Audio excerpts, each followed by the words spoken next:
प्रिय साथियों, नमस्कार। आज हम बहुत ही इम्पोर्टेंट टॉपिक विश्व व्यापार संगठन पर चर्चा करेंगे। इसमें हम कुछ महत्वपूर्ण प्रश्न देखेंगे जो एमपीपीएससी प्री के साथ साथ मेंस के लिए भी काफ़ी इम्पोर्टेंट होंगे। जैसे विश्व व्यापार संगठन की पृष्ठभूमि क्या है, विश्व व्यापार संगठन के कार्य क्या है, इसके महत्वपूर्ण उद्देश्य क्या है, विश्व व्यापार संगठन विवादित क्यों हैं, उरुग्वे दौर क्या है, तो इन सब भारत की इसमें क्या महत्वपूर्ण भूमिका है, इन सब विषयों पर हम चर्चा करेंगे। चलिए तो आगे हम देखते हैं विश्व व्यापार संगठन। तो प्रिय साथियों, विश्व व्यापार संगठन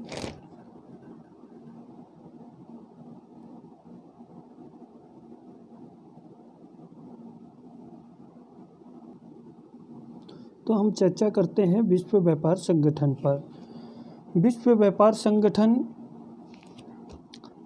विश्व में जो व्यापारिक गतिविधियां थी, तो वैश्विक स्तर पर क्या है कि वैश्विक स्तर पर व्यापार को बढ़ावा देने के लिए एक अंतर सरकारी संगठन है। कौन?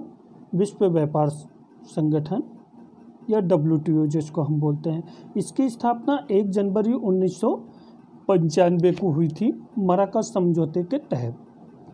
इसका मुख्यालय कहाँ पे है दोस्तों? इसका मुख्यालय है जिनेवा में। वर्तमान में इसके कुल 164 सदस्य देश हैं, जिसमें नवीनतम सदस्य देश हैं अफगानिस्तान, जो 164वां है। 2016 में इसने सदस्यता ली है। सदस्य देशों का मंत्री स्तरीय सम्मेलन इसके निर्णयों के लिए सर्वोच्च निकाय है। अर्थात इसमें जो निर्णय लेते हैं वो मंत्री स्तरीय जो सम्मेलन होता है, जिसकी प्रत्येक 2 वर्ष में बैठक आयोजित होती है, वो ही काफ़ी महत्वपूर्ण माना जाता है। अब हम इसकी ऐतिहासिक पृष्ठभूमि देखते हैं। तो ऐतिहासिक पृष्ठभूमि की जब हम बात करते हैं तो WTO की स्थापना की जो भूमिका है ये 1944 में ही बन गई थी। तो आपको पता होगा कि 1944 में ब्रेटन वुड्स सम्मेलन हुआ था, और इस ब्रेटन वुड्स सम्मेलन में जो है वर्ल्ड बैंक, किसकी? वर्ल्ड बैंक जो है, और इसके अलावा वर्ल्ड बैंक अर्थात IBRD और IMF, ये 2 वैश्विक वित्तीय संस्थाओं का गठन हुआ था ब्रेटन वुड्स सम्मेलन के तहत। उसी समय क्या हुआ कि वैश्विक वित्तीय प्रणाली की आधारशिला जब रखी गई और ये 2 संस्थाएं अस्तित्व में आई, इंटरनेशनल मॉनेटरी फंड और वर्ल्ड बैंक, तो इसी के साथ क्या हुआ कि ब्रेटन वुड्स सम्मेलन में ही इन्हीं वित्तीय संस्थाओं की स्थापना के तौर पर एक अंतर्राष्ट्रीय व्यापार संगठन की भी पृष्ठभूमि रखने की यहाँ पे बात हुई कि इंटरनेशनल ट्रेड ऑर्गेनाइजेशन ITO जिसको कहते हैं, इसका सुझाव रखा गया। किंतु क्या हुआ कि, और ये क्यों लाया जा रहा था कि अंतर्राष्ट्रीय व्यापार से संबंधित नियमों को लागू कर सकें और व्यापार में जो मतभेद उत्पन्न हो रहे हैं उन मतभेदों को दूर किया जा सके, इसके लिए। किंतु क्या हुआ, इसमें सर्वसहमति नहीं हो पाई और ये प्रस्ताव पारित नहीं हो पाया, अर्थात ITO नहीं बन पाया। आगे चल के क्या हुआ कि 1947 में जिनेवा में GATT, जिसको बोलते हैं हम general agreement on tariff and trade नामक समझौते पर 23 देशों ने हस्ताक्षर किए। यह एक वैधानिक समझौता था, जिसका मुख्य उद्देश्य क्या था कि व्यापार को बढ़ावा देना तथा व्यापार में आने वाली बाधाओं को कम से कम करना और व्यापार को एक सुगम बनाना, ये इसका मूल उद्देश्य था। WTO के निर्माण के पहले तक क्या था कि किसी भी प्रकार की GATT कोई संस्था ना होकर एक बहुपक्षीय उपकरण था। बहुपक्षीय उपकरण का मतलब ये था कि ये केवल वस्तुओं के व्यापार से संबंधित नियम बनाए थे, अर्थात इसमें सर्विस सेक्टर, बौद्धिक संपदा इत्यादि शामिल नहीं थी। इसलिए आप देख रहे होंगे कि यदि कोई अच्छा एक डॉक्टर है और वो चाहता है कि भैया मैं भारत से बाहर अमेरिका में जाकर अपनी सेवा दूं, तो वो नहीं दे पाता था, क्योंकि उस समय सर्विस सेक्टर का जो है इसमें प्रावधान नहीं था। आगे चल के क्या हुआ, गैट की स्थापना के बाद से 1995 तक इसके सदस्य देशों के मध्य अंतर्राष्ट्रीय व्यापार में टैरिफ कटौती, क्या टैरिफ जो टैक्स लगता है, आयात निर्यात शुल्क जो होता है उस पर, तथा व्यापार को अनुकूलन बनाने के लिए 8 बैठक हुई, जिन्हें बहुपक्षीय व्यापार समझौते का दौर कहा जाता है। इसमें सबसे इम्पोर्टेंट कौन सा माना जाता है प्रिय साथियों, उरुग्वे दौर, उरुग्वे राउंड, इसको ध्यान रखना।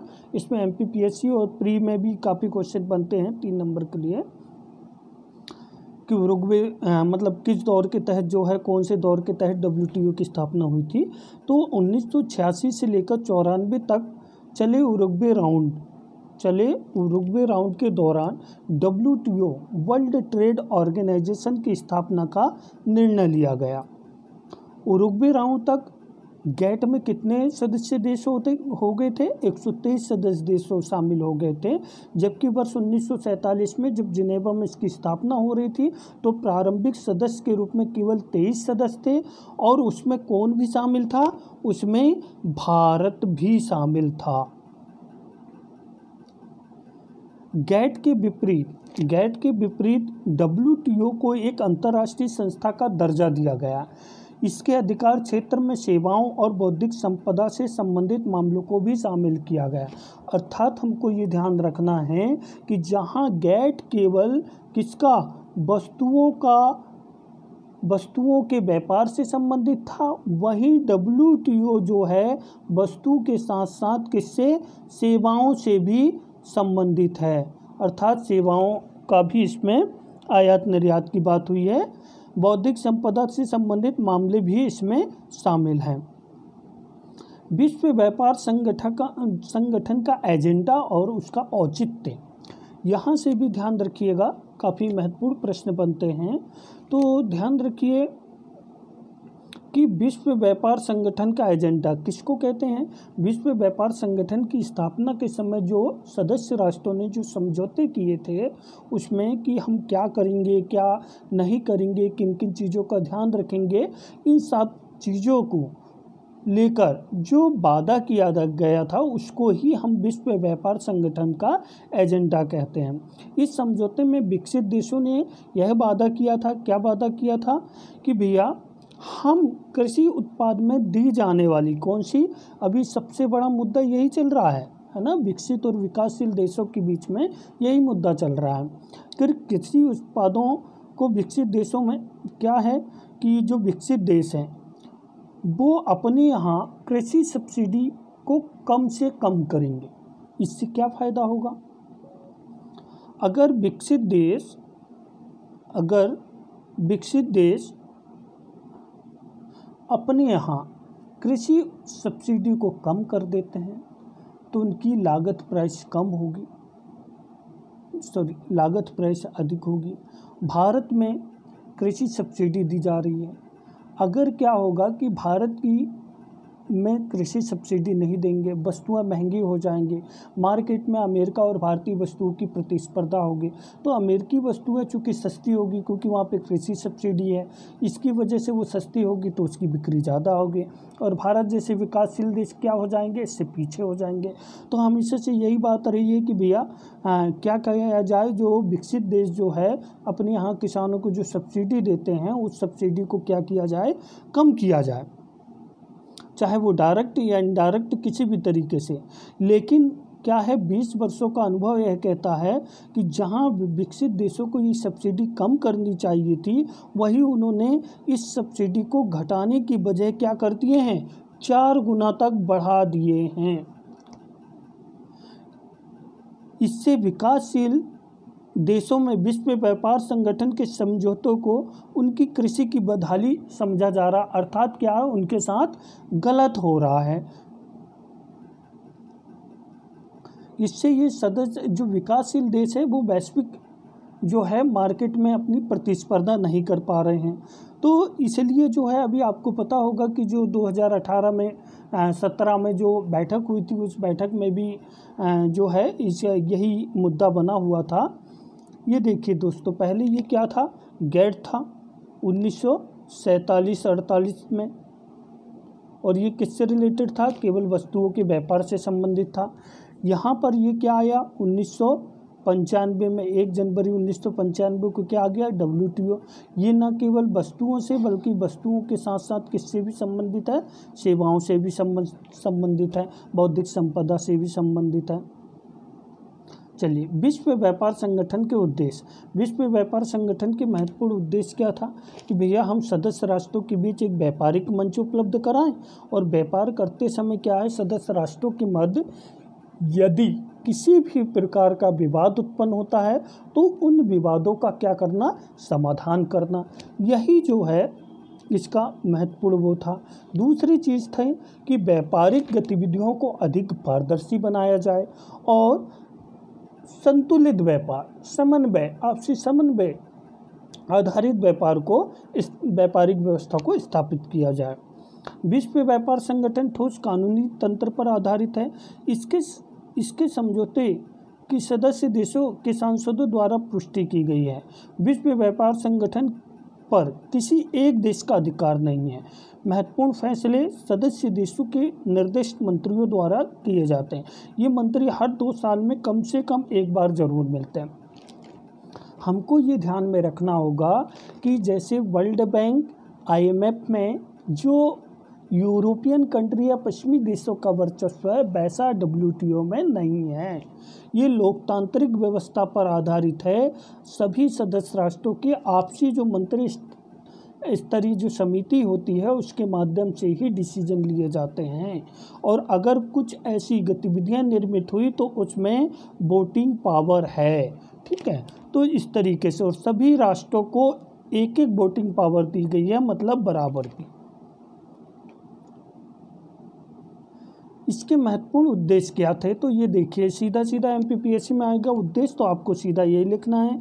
WTO का मुख्य लक्ष्य समझौते में कल्पित नई व्यापार प्रणाली का क्रियान्वयन करना, विश्व व्यापार का इस ढंग से संवर्धन करना जिससे प्रत्येक देश को लाभ हो, समानता आधारित, यह सुनिश्चित करना कि विकासशील देशों को उनकी विकास आवश्यकताओं के अनुकूल अंतर्राष्ट्रीय व्यापार के विस्तार के परिणाम स्वरूप प्राप्त होने वाले लाभों का बड़ा भाग प्राप्त हो। मतलब हमको विकासशील देशों की जो गतिविधियां हैं, व्यापारिक गतिविधियां, उसको ध्यान में रखना है कि कहीं अल्पविकसित या विकासशील देशों का शोषण ना हो। व्यापार में सभी को भागीदार बनाना ताकि प्रतिस्पर्धा बढ़े, और प्रतिस्पर्धा बढ़ेगी तो क्या होगा, उपभोक्ताओं का इसका लाभ होगा और वैश्विक संबद्धता में सहायता मिलेगी। विश्व में रोजगार का उच्च स्तर सुनिश्चित करने के लिए, अर्थात क्या होगा, जब व्यापारिक गतिविधियां होंगी तो रोजगार सृजन होगा, लोगों की आर्थिक स्थिति में सुधार आएगा, उत्पादन बढ़ेगा, उत्पादकता में भी अंतर आएगा। तो इस तरीके से विश्व के जो संसाधन हैं उनका समुचित उपयोग हो सकेगा। तो सदस्य राष्ट्रों के आर्थिक विकास को तीव्र करना, ये सब इसके महत्वपूर्ण उद्देश्य थे।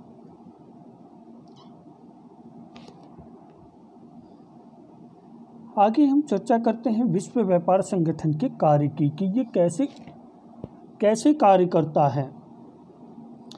तो विश्व व्यापार एवं प्रशुल्क से संबंधित मुद्दों के लिए एक उचित मंच, मतलब क्या है, सदस्य राष्ट्रों के लिए एक व्यापारिक मंच उपलब्ध कराता है। एक, विश्व संसाधनों का अनुकूलतम प्रयोग, विश्व स्तर पर आर्थिक नीति निर्माण में अधिकतम क्या सामंजस्य स्थापित करना,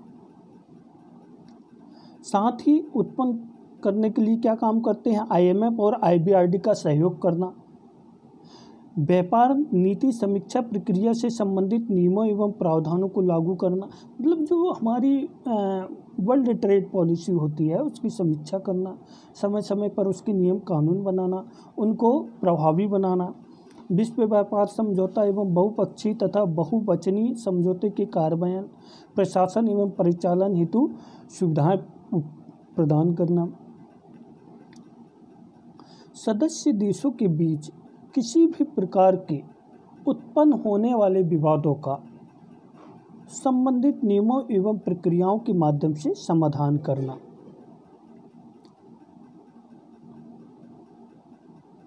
विश्व व्यापार संगठन मंत्री स्तरीय कॉन्फ्रेंस सबसे इम्पोर्टेंट होती है WTO में, क्योंकि इसी के माध्यम से जो है सारे निर्णय लिए जाते हैं। ये देखिए, विश्व व्यापार संगठन की सबसे उच्च निर्णय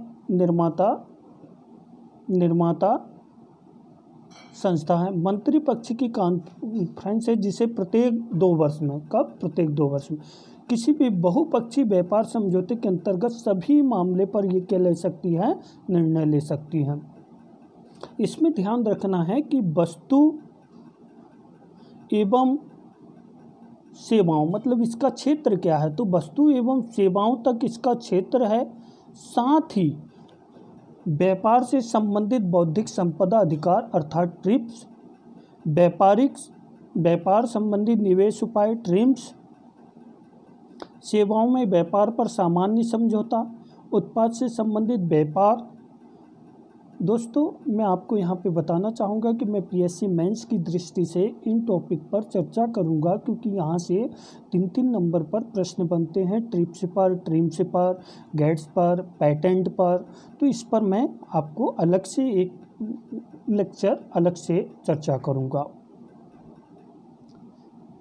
निर्णय सर्व समिति के नियम पर आधारित होगा, जिसे तब अस्तित्व में माना जाएगा जब किसी सदस्य की ओर से औपचारिक विरोध नहीं होगा। यदि सर्व समिति से कोई निर्णय लेना कठिन हो गया तो हम यहाँ पर क्या करते हैं? मतदान करते हैं। क्या करते हैं? मतदान, अर्थात वही लोकतांत्रिक प्रक्रिया। इससे पता चलता है कि विकसित देश, विकासशील सभी के लिए ये बराबर है ना। जब वर्ल्ड बैंक और IMF की तरह इसमें अन्य देशों का या विकसित देशों का वर्चस्व नहीं है। अब हम देखते हैं भारत और विश्व व्यापार संगठन। तो इसमें आपको देखना होगा कि भारत जो है, भारत जब GATT की स्थापना हो रही थी तब से ही जब 23 सदस्यों ने इस पर हस्ताक्षर किए थे, तो उस हस्ताक्षरकर्ता सदस्य में एक देश और था। वो कौन था? भारत, अर्थात भारत इसका संस्थापक सदस्य है। भारत ने इस पर अभी तक कौन कौन से मुद्दे पर अपनी बात उठाते आ रहा है? तो भारत ने पहली बार कहा है कि जो टैरिफ एवं नॉन टैरिफ अवरोधों में कमी, अर्थात क्या काम करते हैं? डेवलप कंट्री और जो डेवलपिंग कंट्री है, इन दोनों के शुल्कों में काफ़ी अंतर होता है। जैसे कि अमेरिका है, वो आयात शुल्क बढ़ा देता है, और निर्यात शुल्कों को कम कर देता है। इससे वहाँ पे अंतर आता है। जबकि भारत चूँकि डेवलपिंग कंट्री है तो उसको कुछ आर्थिक वो भी चाहिए। तो इस पर्पज़ से जो है ये मतभेद होता है। तो ये कहा जा रहा है कि इसको क्या किया जाए? किसी भी तरीके से कम किया जाए, ताकि प्रतियोगी वातावरण विश्व व्यापार स्थापित हो सके। मतलब सभी देशों के लिए समान व्यवस्था हो, चाहे विकसित हो चाहे विकासशील। व्यापार संबंध निवेश उपाय, इसके लिए मेजबान देश को विदेशी निवेश, मतलब यहाँ पर एक अच्छी चीज़ कही गई है कि एग्जाम्पल के लिए जैसे भारत है। अब भारत में क्या हो रहा है कि एक विदेशी कंपनी जैसे मारुति सुजुकी है या फिर सैमसंग है, ये सैमसंग कंपनी इन्वेस्टमेंट कर रही है और दूसरी हमारी रिलायंस कंपनी है। तो हम क्या काम कर रहे हैं? चूँकि रिलायंस कंपनी इंडियन है तो हम क्या कर रहे हैं? इसके लिए अलग पॉलिसी है, इसको हम कुछ सुविधाएं दे रहे हैं, और जो विदेशी सैमसंग कंपनी इसको अलग, मतलब हम ज़्यादा सुविधा नहीं दे रहे हैं। दोनों के उसमें अंतर है। तो ये अंतर को क्या करना? दूर करना सभी के लिए, अर्थात सभी देशों के मध्य मुक्त विदेशी निवेश नीतियों का पालन होना चाहिए। ये 2 बातें भारत उठाते आ रहा है। तीसरा है बौद्धिक संपदा अधिकार ना। इसमें ये दृष्टिकोण है कि पहले क्या होता था कि जैसे भारत है, भारत ने कोई दवा खोजी, अब दवा खोजी, उसका अभी उसने दवा का निर्माण नहीं किया है, केवल उसको खोजी, उसकी प्रोसेस और ये सारी चीज़ें उसने रखी है। अब क्या हो गया? भारत को इसका पेटेंट मिल गया। पेटेंट मिल गया। अब भारत इसको क्या काम करता था, दूसरी कंपनी या अन्य के माध्यम से हम क्या करते थे, उत्पादन करते थे। लेकिन क्या हो गया कि अब इसमें ये कर दिया कि भैया जो कंपनी इस दवा को बनाएगी पेटेंट का अधिकार उसी के पास होगा। अब क्या होगा कि भाई खोज भारत ने किया, सारी मेहनत भारत ने लगाया। अब हम क्या काम कर रहे हैं, बहुराष्ट्रीय कंपनी है और बहुराष्ट्रीय कंपनी कौन है, अमेरिका है।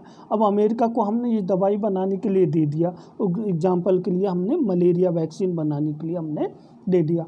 अब क्या होगा कि यहाँ पे बहुराष्ट्रीय कंपनी अनाप शनाप रेट में, मतलब बहुत अधिक रेट में ये हमको देगी या बेचेगी और ये अधिक से अधिक लाभ कमाएगी।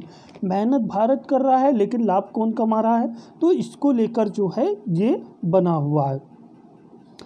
चौथा पॉइंट है कृषि पर समझौता।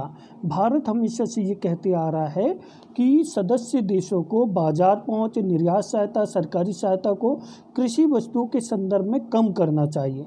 मतलब ये है कि जो हम सब्सिडी देते हैं इस सब्सिडी कम से कम करना चाहिए और विशेषकर जो विकसित देश है उनको अपने यहाँ सब्सिडी कम कर देनी चाहिए, क्योंकि भारत विकासशील देश है और यहाँ पे किसानों की आर्थिक स्थिति कमज़ोर है। तो ऐसी कंडीशन में भारत क्या काम करता है, कुछ मामलों में सब्सिडी देता है। तो अमेरिका कहता है कि भारत अब डेवलप कंट्री हो गया है, डेवलपिंग कंट्री नहीं है, उसको भी अपने यहाँ सब्सिडी दूर करना चाहिए। तो इसको लेकर ये विवाद बना हुआ है। बहु फाइबर समझौता। विशेषज्ञों का मानना है कि जनवरी 2005 में बहु फाइबर समझौता समाप्त से विकासशील देशों को बहुत लाभ मिलेगा, क्योंकि भारत कपड़ों का काफ़ी निर्यात करता है और इससे विकसित देशों की अपेक्षा क्या होगा, भारत को अधिक व्यापारिक उसमें लाभ मिलेगा। तो ये आगे हम देखेंगे कि WTO की जो अगली मंत्री स्तरीय बैठक है वो 2020 में होने जा रही है।